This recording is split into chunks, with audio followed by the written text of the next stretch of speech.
Puji nama Tuhan. Silakan ibu-ibu duduk kembali. Selamat pagi, shalom. Kakak bisa minta tolong keyboardnya. Ibu-ibu, sebelum nanti kita nyanyi satu lagu setelah firman Tuhan, kita belajar dulu lagu ini supaya nanti waktu kita nyanyi semua bisa ikut nyanyi. Ya, kita sesuaikan dulu chordnya. Main di kunci apa, kakak? Oke ya, oke baik. Lagu ini adalah lagu yang diambil dari Mazmur 13 ayat yang ke-6. Boleh dikatakan ini adalah pujian firman Tuhan karena memang benar-benar tidak ada penambahan di dalamnya. Benar-benar ayat Alkitab yang akan kita mazmurkan melalui pujian.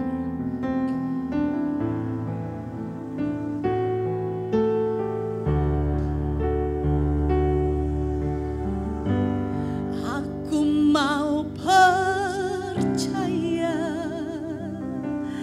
kepada kasih setiamu, aku mau bersorak karena penyelamatanmu. Aku mau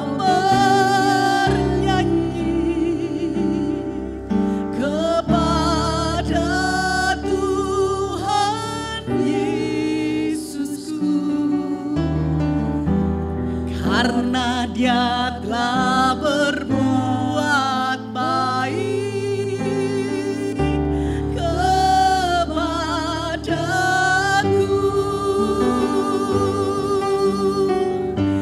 Aku mau percaya karena kasih setiamu.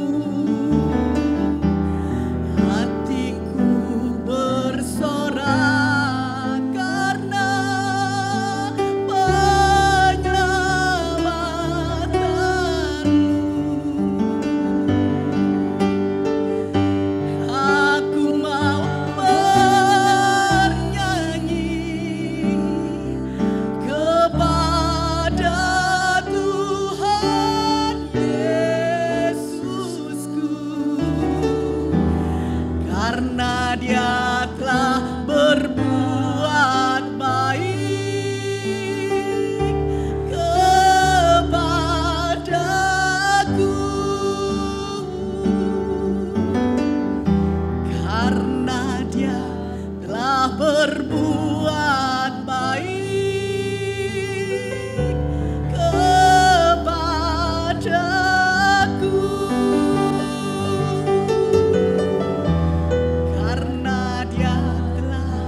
Berbuat baik, katakan, kepadamu.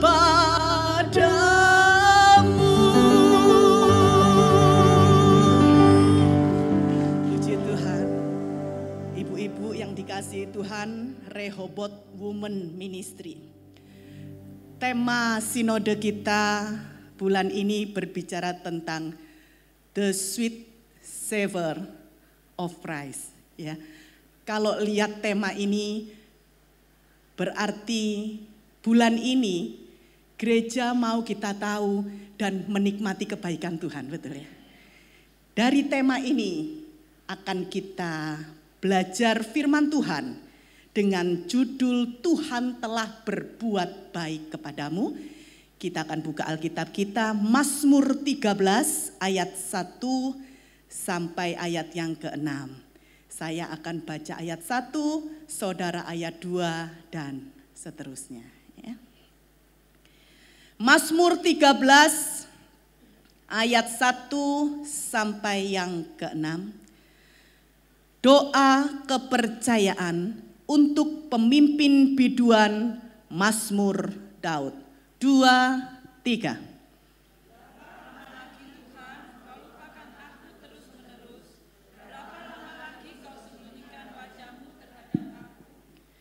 Berapa lama lagi aku harus menaruh kekhawatiran dalam diriku dan bersedih hati sepanjang hari?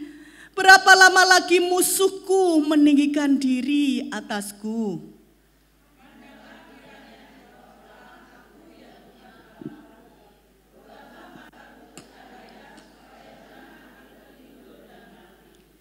Supaya musuhku jangan berkata, aku telah mengalahkan dia, dan lawan-lawanku bersorak-sorai apabila aku goyah.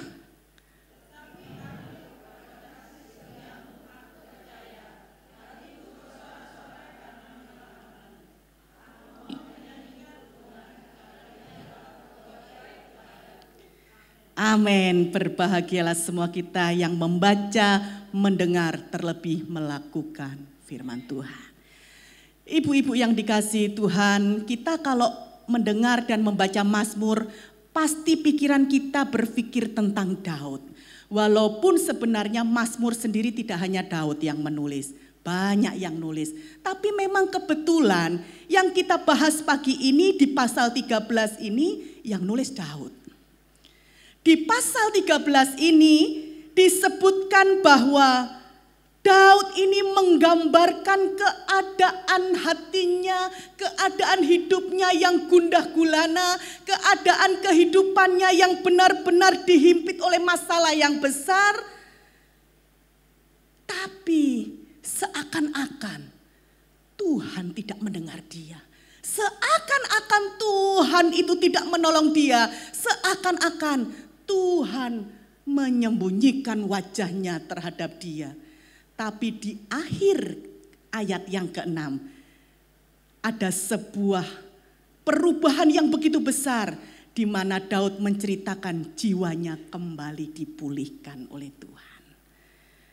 Ibu-ibu, kalau kita melihat ayat yang kedua, ayatnya berkata demikian.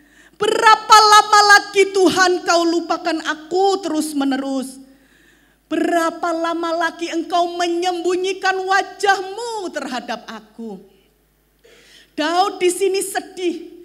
Daud mengeluh kepada Tuhan, Tuhan berapa lama lagi masalahku ini akan selesai? Berapa lama lagi engkau tidak menolong aku? Kenapa engkau menyembunyikan wajahmu terhadap hidupku? Wajah itu berbicara tentang sesuatu yang di depan. Wajah Allah itu berbicara tentang pertolongan Tuhan. Daud merasa kok Tuhan ini tidak tolong-tolong dia. Aku tahu Tuhan mampu tolong. Aku tahu Tuhan sanggup tolong. Tapi kok nggak datang-datang pertolongannya. Berapa lama lagi aku harus menantikan pertolongan Tuhan, katanya Daud, saudara. Dia merasa seakan-akan Tuhan tidak menolong. Dia mengeluh kepada Tuhan demikian. Pertanyaannya, bolehkah orang Kristen mengeluh kepada Tuhan? Boleh ya? Hebat. Boleh saudara. Mazmur 102 berkata bahwa jiwa yang gundah, jiwa yang merana akan merasa lega saat kita mencurahkan segala isi hati kita di hadapan tahta anugerah Allah. Firman Tuhan jelas bahwa orang-orang percaya tentunya ada spesifikasinya. Orang-orang percaya yang hidupnya benar di hadapan Tuhan. Ada tak orang Kristen yang hidupnya benar di hadapan Tuhan, saudara? Ada enggak? Tidak ada, saudara. Yang ada kita itu dibenarkan. Kita itu sebetulnya enggak benar. Tuhan tahu kita tidak benar. Kalau dibiarkan kita terus tidak benar. Makanya Tuhan membenarkan Anda dan saya. Supaya kita beroleh kasih karunia Allah. Dan diizinkan datang untuk menghadap tahta anugerah Allah. Kalau enggak kita tidak bisa datang, saudara. Semua karena perkenanan Tuhan. Karena anugerah Tuhan dalam hidup kita. Firman Tuhan jelas dikatakan bahwa orang-orang benar yang hidupnya sengsara, yang hidupnya menderita, mempunyai kebebasan untuk mencurahkan segala isi hatinya dan kesedihannya dan penderitaannya di hadapan Tuhan. Dan Tuhan berjanji pasti memberikan kelegaan bagi Anda dan saya.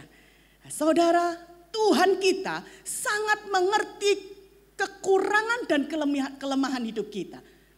Karena Tuhan tahu kelemahan kita, Dia mau terima kita apa adanya. Dan dia mau terima curhatmu, saudara. Ya, dengan demikian, sebenarnya semakin kita mengenal siapa Allah yang kita sembah, semakin kita tidak mau curhat sama manusia. Kenapa, saudara? Ruginya kalau curhat sama manusia yang pertama, mungkin ada orang yang mau mendengarkan saudara, tapi menolong belum tentu. Pertolongannya belum pasti. Mungkin ada yang menyediakan waktu untuk mendengar saudara. Tapi kamu sudah habiskan waktuku mendengar kamu. Saiki gantian tak curhati kon. Gantian kamu tak wejangi gitu saudara. Kita kalau curhat sama orang, belum tentu dia mau cuman mendengar kita. Yang ada paling dia bilang apa saudara? Mangkanita kamu itu. Gantian diwejangi. Kamu salah sih. Makanya, itu kamu yang salah. Sudah nolongnya ndak pasti, ngomele pasti saudara. Betul ya saudara? Tapi keuntungan kita kalau curhat sama Tuhan yang pertama, saudara ndak mungkin kok dengar Tuhan ngomong audible di telinga saudara. Walaupun mungkin Tuhan bilang, makanya tak gak ngerungokno aku ngomong. Tapi kan kita ndak dengar saudara. Itu yang pertama keuntungannya. Yang kedua, dia mau dan dia mampu menolong saudara. Itu adalah keuntungan yang besar. Karena itu pada saat kita menderita, kita mengalami kesulitan, gak perlu orang lain tahu. Belum tentu kok orang itu merasakan seperti apa yang kita rasakan. Belum tentu. Saudara mau cari orang yang empati sama saudara, belum tentu dia sendiri punya masalahnya sendiri kok. Mungkin dalam hatinya akan bilang, kon pikir kontok sing duwe masalah. Masalahku iki yo akeh. Aduh. Saudara tahu, bahkan sebagai seorang gembala. Gembala juga manusia, saudara. Memang dipikir gembala enggak punya masalah ya, bukan ya.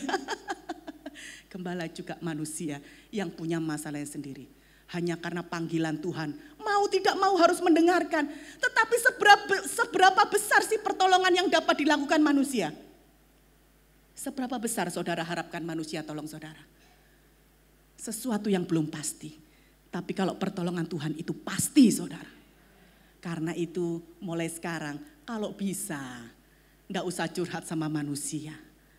Kalaupun ternyata tidak punya kemampuan untuk tidak bercerita karena stres terlalu tinggi. Enggak apa-apa cari Bapak Ibu Gembala. Tapi jangan semua. Sakno nanti Bapak Ibu Gembalanya ikut stres nanti saudara ya. Itu ya saudara ya. Saudara yang dikasihi Tuhan. Mari kita lihat apa sih yang dicurhatkan Daud. Apa sih yang dikeluhkan Daud kepada Tuhan. Yang pertama yang dikeluhkan Daud itu dia bilang begini. Rasanya Tuhan enggak baik sama aku. Tuhan sudah tidak sayang sama aku. Tuhan sudah tahu keadaanku begini buruknya. Tapi tidak tolong-tolong aku. Tuhan tidak baik sama aku. Itu yang pertama yang Daud katakan. Daud merasa bahwa Allah melupakan janjinya. Daud merasa Tuhan meninggalkan dia. Dan Daud merasa Tuhan menyembunyikan diri terhadap kehidupannya.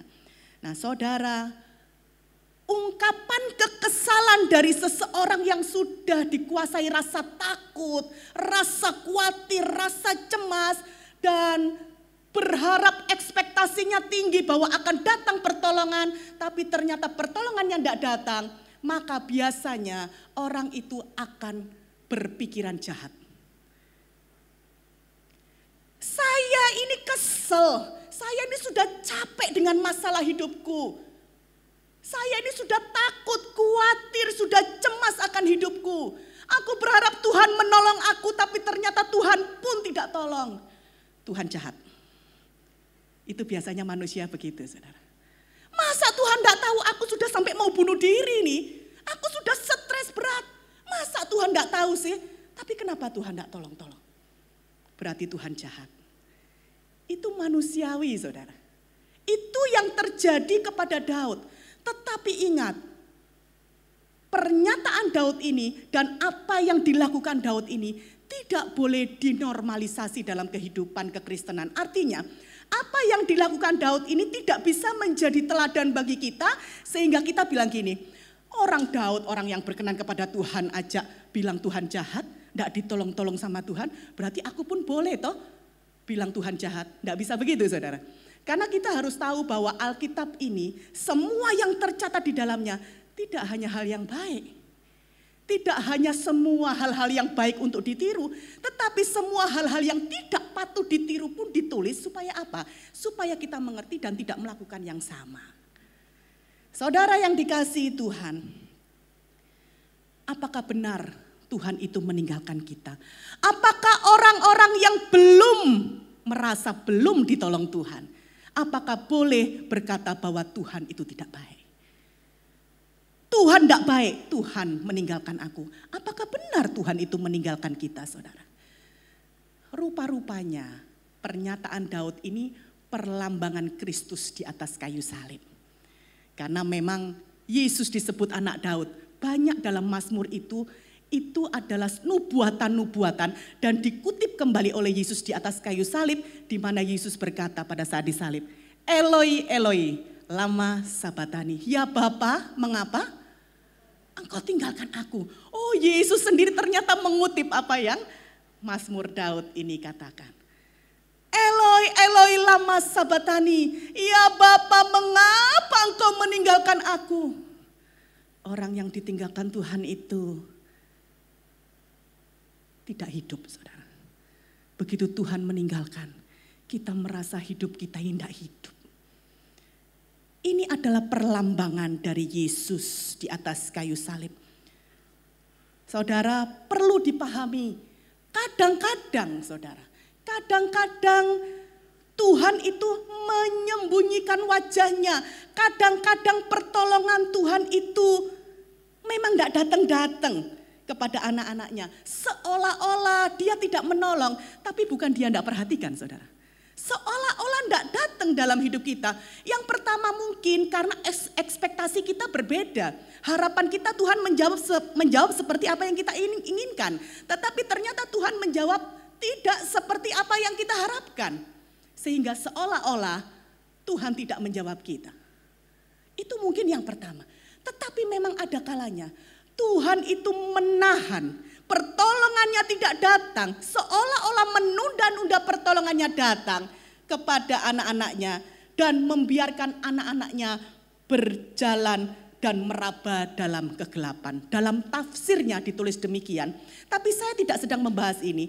Kalau saya bahas ini, saya akan bahas Hosea nanti. Kita akan melenceng jauh.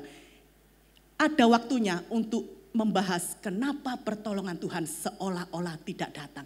Kenapa Tuhan membiarkan anak-anaknya berjalan dalam kegelapan dan meraba dalam kegelapan.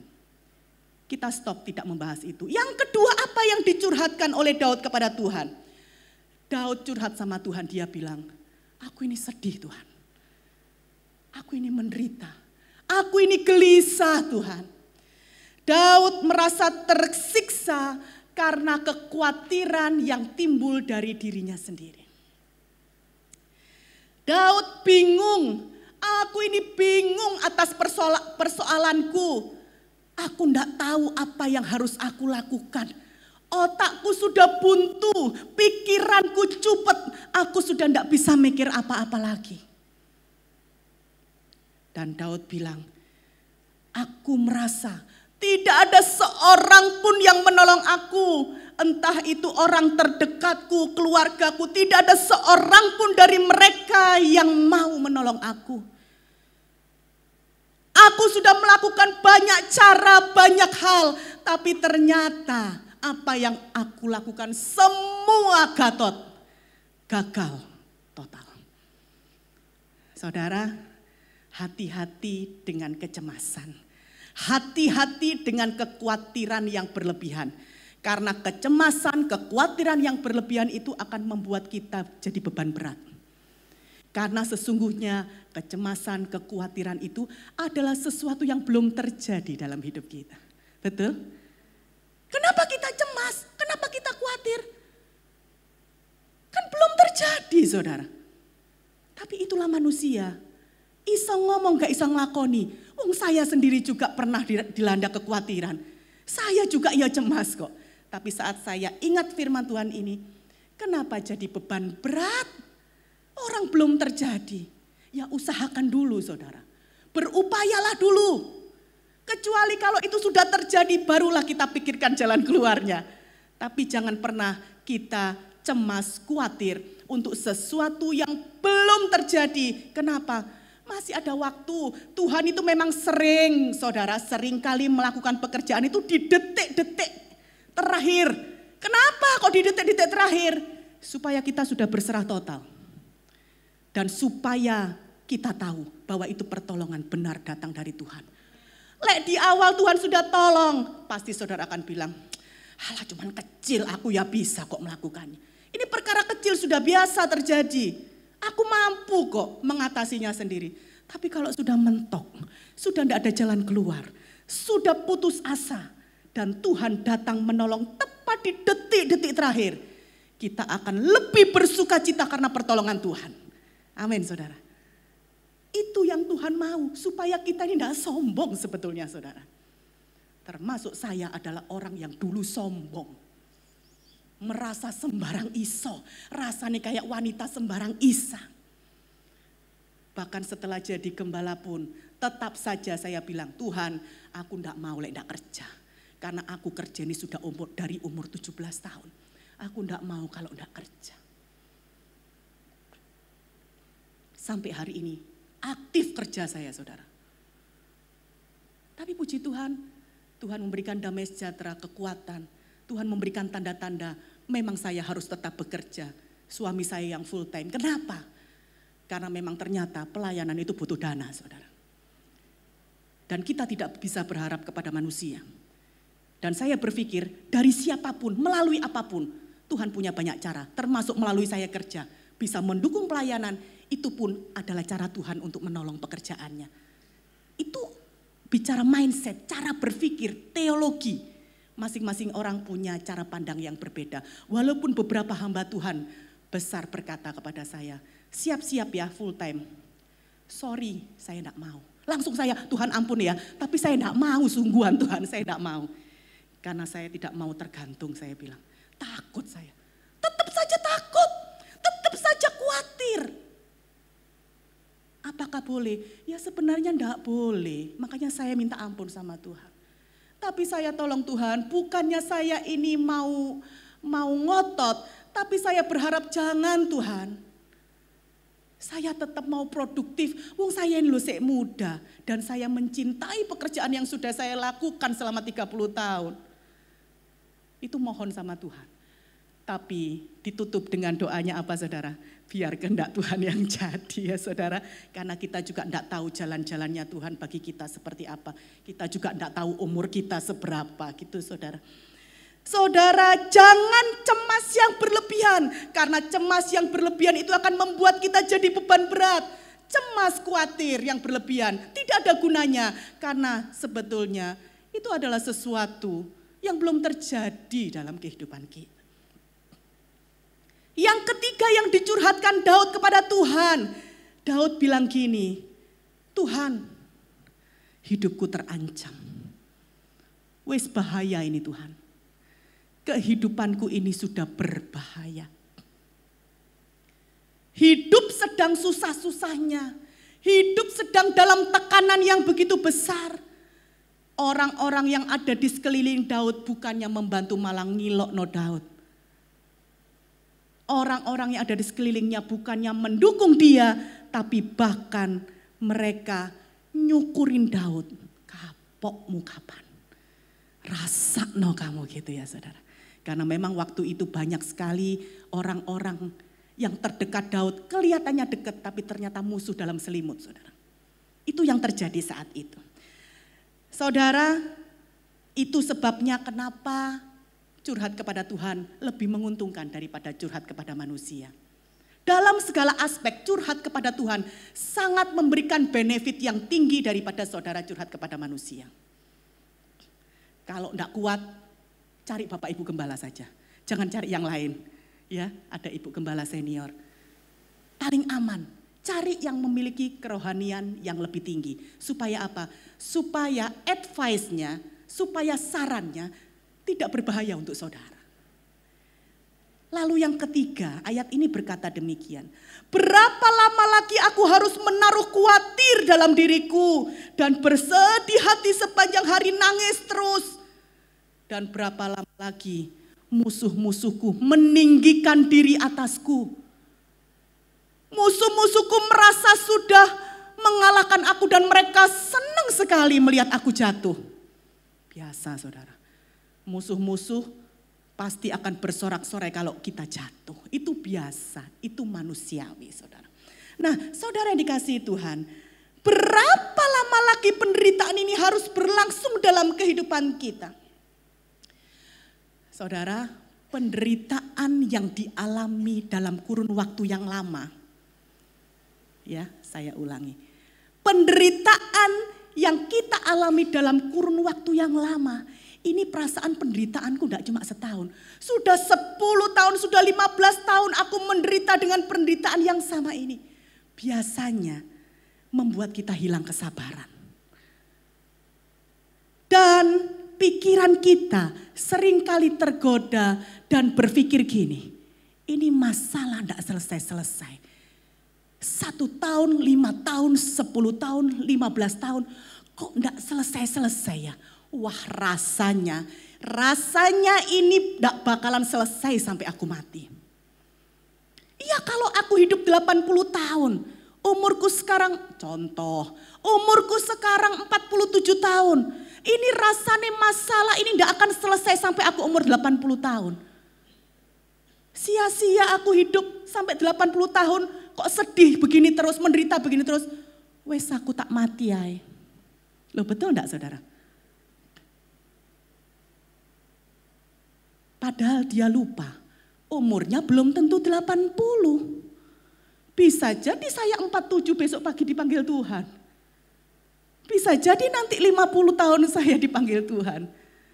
Tapi memang biasanya penderitaan yang kita alami dalam kurun waktu yang sangat lama membuat kita berpikir bahwa lebih baik mati saja.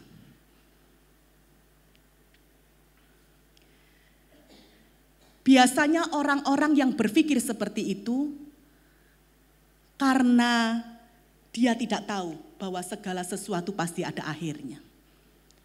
Segala sesuatu itu ada awal, ada akhir. Semua ada waktunya katanya. Pengkhotbah bilang kan, kalau hari ini engkau sedih, masa ya sedih terus? Adalah bahagianya nanti. Tinggal sabar. Enak aja ngomong sabar. Wis iso nglakoni ndak? Belajar saudara, belajar sabar. Makanya ndak heran berapa waktu yang lalu saya lihat media sosial kok berurutan video orang bunuh diri. Bunuh diri kok ya video diri sendiri saudara. Videonya dipasang lalu dia gantung diri dengan pasangan. Sebelum gantung diri berpelukan ciuman dulu. Ndak lama 1, 2, 3 langsung mati. Saya ini heran, kita ini ya banyak dari kita kan ya takut ya mati itu ya saudara ya. Lah kok malah dia tuh gampang-gampangi gitu loh bunuh diri itu, heran saya. Masih muda. Dia merasa kehidupannya begitu menderita. Kok rasanya penderitaan ini tidak habis-habis. Sudah begitu lama menderita tidak ada tanda-tanda pertolongan. Sudah mati aja daripada seumur hidup harus merasakan penderitaan. Ngapain lama-lama menderita? Udah diselesaikan sekarang. Bunuh diri sama-sama. Wong yang tua aja le iso gak mati-mati ya saudara ya. Betul ya? Wong yang sudah tua aja le iso umur panjang. Ini masih 30-an sudah bunuh diri bersama-sama. Saudara mari kita perhatikan. Orang yang terlalu sedih pasti akan menjadi putus asa. Dan bila dia kehilangan sukacita dalam waktu yang lama, dia akan kehilangan pengharapan. Kalau harapannya hilang, pasti dia mau bunuh diri. Jadi perhatikan hidupmu, jangan terlalu sedih atas apa yang engkau alami. Nangis boleh? Boleh dong. Tapi jangan nangis sia-sia. Kalau nangis itu sambil sembahyang saudara. Jadi gak rugi gitu saudara ya. Nangis waktu sembahyang sama Tuhan. Gak apa-apa. Walaupun saudara cuma nangis, gak ngomong apa-apa. Tuhan lo tahu bahasa air matamu. Tuhan tahu kelemahanmu. Tuhan tidak akan ngenyek Anda. Tuhan tidak akan bilang ngomong apa sih, enggak. Tuhan tahu kelemahan kita dan dia mau menerima Anda apa adanya. Jangan saudara pikir hanya yang pinter ngomong yang bisa berdoa didengar Tuhan. Saudara enggak ngomong pun Tuhan mengerti. Tapi kalau bisa itu ngomong. Kenapa sih? Kenapa harus ngomong? Apa Tuhan perlu kita ngomong? Sebetulnya enggak. Itu secara psikologis kalau kita ngomong, hati kita itu lega saudara. Plong. Lek ngempet dalam hati, sembahyang tapi ambil meneng, ambil nangis saudara. Maaf ya saudara, saya kalau begitu sorry, lambung saya langsung kumat. Tapi kalau saya ngomong sama Tuhan, lega saudara. Oh ternyata sembahyang, berdoa, dengan cara ngomong sama Tuhan sampai telinga kita dengar, itu membuat lega hati. Jadi bukan masalah Tuhan mau kita ngomong atau enggak. Wong kita ini ciptaannya Tuhan. Tuhan kenal kita jauh lebih dalam daripada kita mengenal diri kita sendiri. Saudara paham ya tentang ini ya? Mengerti yang dimaksud ya? Saudara ayat yang keempat bilang gini. Tuhan, pandanglah kiranya, jawaban aku Tuhan, supaya mataku bercahaya. Dan supaya jangan aku tertidur dan mati. Saudara, Daud katakan, Tuhan pandang perkaraku, jawaban keluhanku, dan buat mataku bercahaya. 3 hal ini yang Daud minta, pandang perkaraku Tuhan, jawaban perkaraku, buatlah mataku bercahaya. Satu hal yang paling baik dilakukan saat kita sudah dalam tekanan yang besar adalah datang duduk di bawah kaki Tuhan dan minta sama Tuhan. Boleh minta saudara, minta sama Tuhan. Tuhan pandanglah perkaraku. Dalam bahasa aslinya pandanglah perkaraku itu berbicara, Tuhan kuatkan hatiku. Tolong Tuhan, masalahku besar, aku datang kepada Tuhan. Tolong kuatkan imanku, supaya aku bisa memandang perkaraku ini jauh ke depan menurut pandangan Tuhan. Maksudnya Daud begitu. Dan permintaan Daud yang kedua, dia katakan, Tuhan, jawablah doaku, jawablah keluhanku, jawablah curhatku Tuhan. Artinya dalam bahasa aslinya mengandung makna, Tuhan bimbing aku supaya aku berjalan sesuai dengan apa yang Tuhan mau.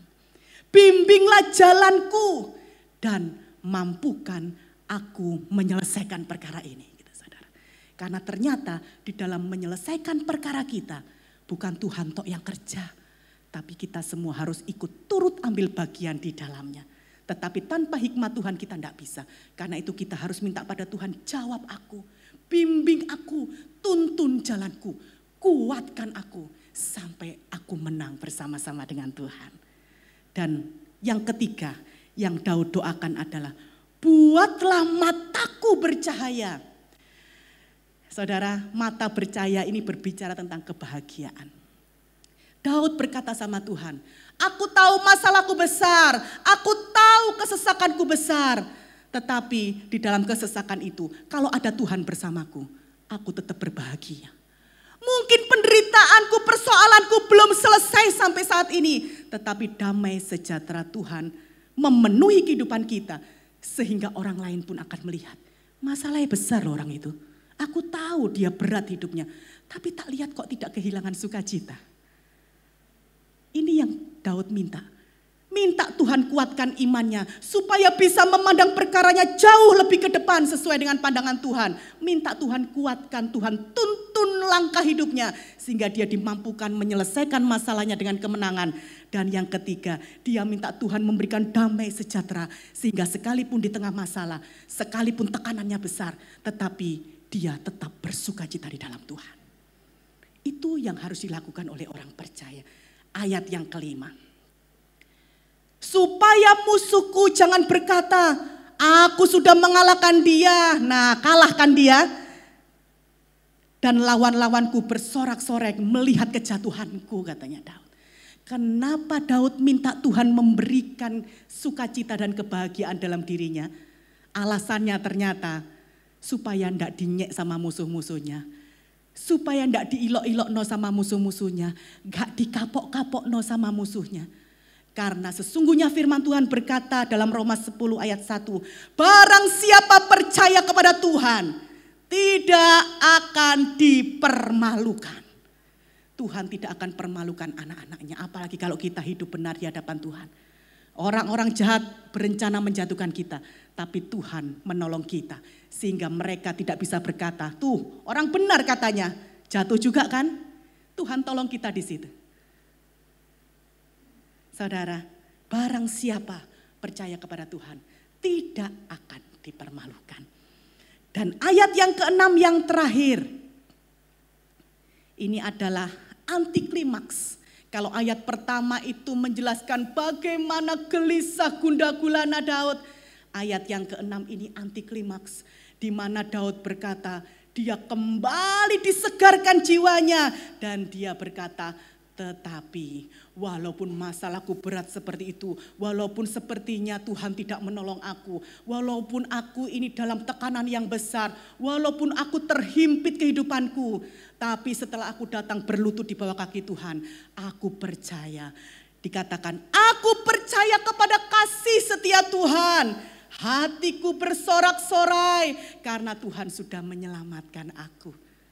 Aku mau bernyanyi kepada Tuhan Yesusku. Kenapa? Karena aku tahu Dia telah berbuat baik kepadaku. Bukan Tuhan akan berbuat baik kepada Anda dan saya. Tetapi ayat ini mengatakan dengan jelas, karena Dia telah berbuat baik kepadaku. Sudah berbuat baik. Telah berbuat baik, artinya sudah dilakukan oleh Tuhan. Saudara yang dikasihi Tuhan, kalau keselamatan jiwa kita, keselamatan kita saja sudah dibayar lunas oleh Tuhan. Kalau surga saja sudah disiapkan oleh Tuhan bagi Anda dan saya, apalah artinya masalah dalam dunia ini, saudara. Orang Jawa bilang, kita di dunia ini cuma mampir ngombe. Kita ini musafir di tengah dunia ini. Kita tidak tahu seberapa lama masing-masing kita mengembara di dunia ini. Ada yang mungkin Tuhan kasih hebat luar biasa 110 tahun. Tapi itu tidak banyak. Firman Tuhan katakan 70-80 tahun itu sudah kasih karunia Tuhan. Tetapi tidak sedikit juga yang masih kecil pun sudah dipanggil Tuhan. Artinya kita tidak tahu berapa lama kita ada dalam dunia ini. Kalau kita tahu Dia bukan Tuhan. Kalau kita tahu berapa umur kita, Dia bukan Tuhan. Karena sesungguhnya kenapa Dia Tuhan? Karena banyak misteri yang tidak bisa dipecahkan manusia. Karena memang Dia Tuhan. Otak kita yang kecil tidak bisa memikirkan tentang pekerjaan Tuhan yang begitu besar. Itu sebabnya kita perlu Tuhan. Dan kita sungguh-sungguh harus menyerahkan hidup kita ke dalam tangan Tuhan. Kenapa? Dia besar. Dia pencipta kita. Dia pemilik kehidupan kita. Tidak ada tempat yang paling aman dan paling baik bagi kita selain tinggal bersama-sama dengan Tuhan. Hidup kita dalam dunia yang sementara ini adalah waktu yang sangat tepat untuk mempersiapkan kehidupan kita yang sesungguhnya bersama-sama dengan Tuhan. Jangan sia-siakan, jangan melakukan hal bodoh, jangan melakukan hal-hal yang di luar kehendak Tuhan selama sementara di bumi ini. Supaya apa?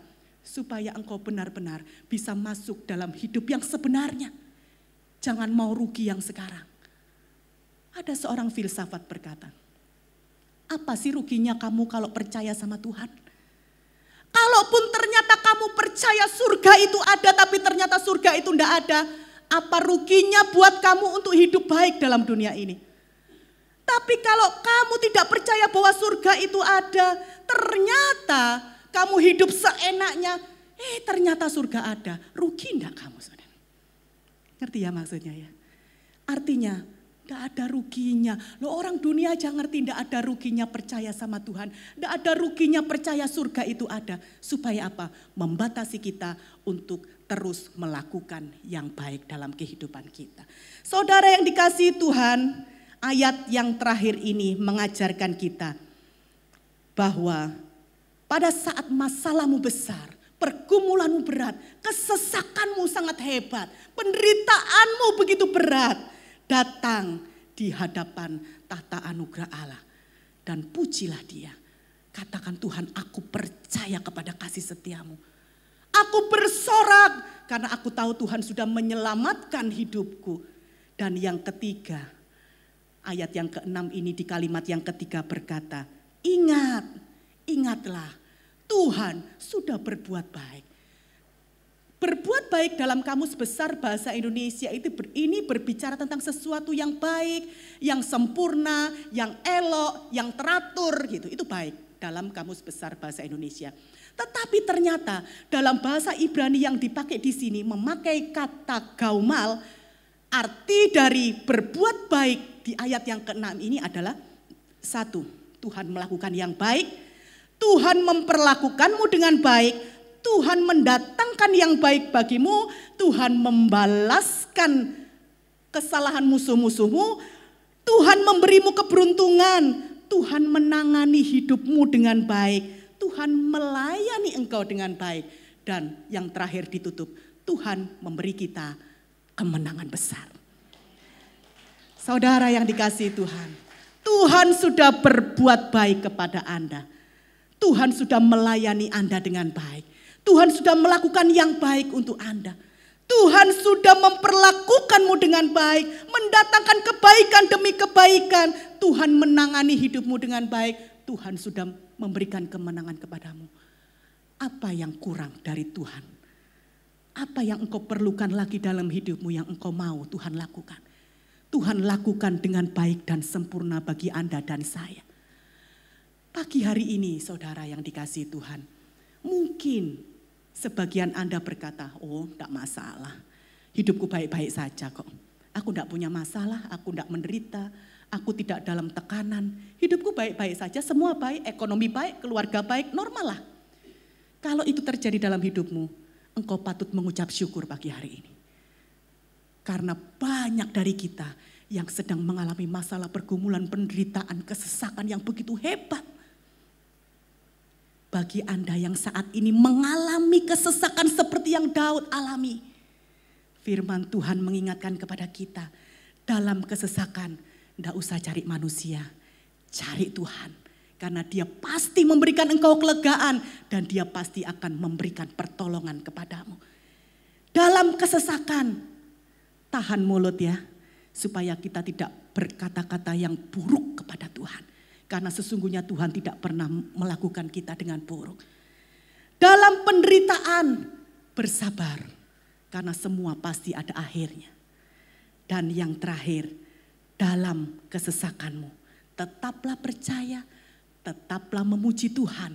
Karena sesungguhnya keselamatan besar sudah Tuhan berikan kepadamu. Maka kebaikan demi kebaikan dalam dunia ini pasti akan Tuhan kerjakan bagi Anda dan saya. Siapa yang sudah mengalami kebaikan Tuhan? Amin.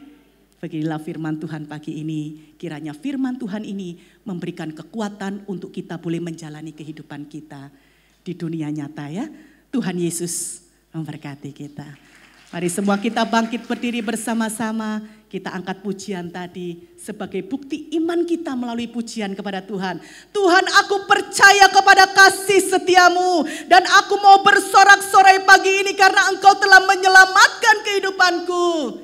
Aku mau menyanyi kepada Tuhan karena Engkau begitu baik. Karena Engkau telah berbuat baik dalam hidupku Tuhan. Terima kasih Tuhan Yesus. Kuatkan kami, mampukan kami. Kami mau terus berjalan bersama dengan Tuhan dan menikmati kebaikan Tuhan sepanjang umur hidup kami.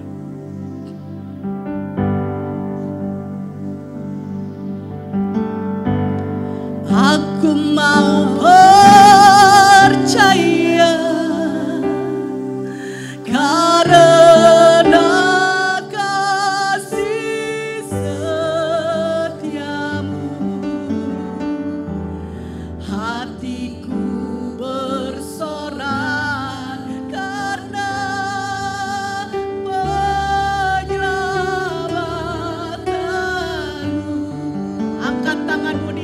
Tuhan katakan, aku mau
percaya kepada kasih setiamu Tuhan. Hati kami bersorak karena keselamatan yang telah Engkau berikan dalam hidup kami. Pagi hari ini mulut kami akan bernyanyi kepada Tuhan Yesus. Karena Engkau telah berbuat baik dalam hidup kami. Terima kasih Tuhan. Materaikan setiap firman Tuhan ini. Supaya menjadi kekuatan bagi kami. Untuk menjalani kehidupan kami di tengah dunia ini. Terima kasih Tuhan Yesus. Bersyukur untuk pagi hari ini. Karena Engkau telah berbuat baik bagi kami. Di dalam nama Yesus Tuhan yang diberkati firman Tuhan sama-sama.